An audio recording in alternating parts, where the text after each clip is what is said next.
Gauri Suryavanshi, S मराठीमध्ये आपलं स्वागत। वळूया आजच्या बातमीकडे। शेतकरी आधीच अवकाळी पाऊस व गारपीटामुळे मेटाकुटीस आलाय। ते होत नाही तर भोकरदन तालुक्यातील नळणी खुर्द येथील शेतकरी रावसाहेब वराडे यांच्या शेतामधील 2 एकर मकाला गंजीला लागलेल्या आगीमुळे मोठे आर्थिक नुकसान झाले।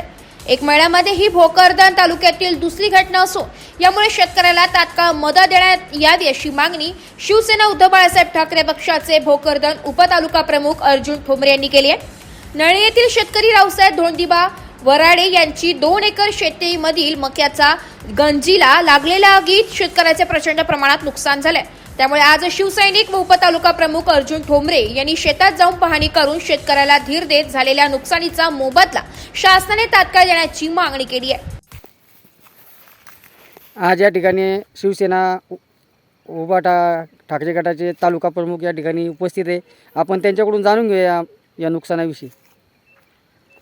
रावसाहेब धोंडीबा वराडे, गट क्रमांक 120 या राणा नळणी खुर्द या शेतकऱ्याची 2.25 एकराची मक्का अज्ञात व्यक्तींनी जाळून टाकलेली आहे। जो कोणी याच्यामध्ये दोषी असेल त्याच्यावर तात्काळ कारवाई व्हावी आणि त्यांना शासनातर्फे नुकसान भरपाई मिळावी। कारण पहिलेच नापिकी कर्जबाजारीपणा याच्यामुळे शेतकरी हवालदिल झालेला आहे। आत्ताच आपल्या उपमुख्यमंत्री साहेबांनी सांगितलं, पवार साहेबांनी, की कर्ज भरा, पीक कर्ज भरा, थकीत कर्ज भरा। शेतकऱ्याचं अनोतात नुकसान होत आहे। शेतकऱ्याला न्याय कसा मिळेल? आत्ता परत काल परवा आजच दुपारी महाराष्ट्राचे कृषी मंत्री म्हणतात की बाबा शेतकऱ्याची कर्जमाफी झाली तर शेतकरी हा लग्न समारंभ आणि साखरपुडा याच्यावर खर्च करतो।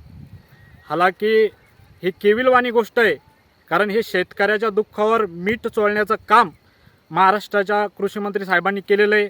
त्याचा आम्ही तीव्र शब्दामध्ये निषेध करतो आणि लवकरात लवकर या शेतकऱ्याला न्याय मिळावा, त्याला नुकसान भरपाई मिळावी आणि जो कोणी याच्यात दोषी असेल त्याच्यावर तात्काळ कारवाई करावी, अन्यथा शिवसेनेच्या वतीनं आंदोलन हातात घेण्यात येईल। एस मराठी न्यूजसाठी प्रतिनिधी अमोल शिंदे, भोकरदन। अशाच नवीन ताज्या घडामोडी जाणून घेण्यासाठी आमच्या एस मराठी न्यूज चॅनलला लाईक करा, शेअर करा, सबस्क्राईब करा आणि बेल आयकॉनला क्लिक करायला विसरू नका।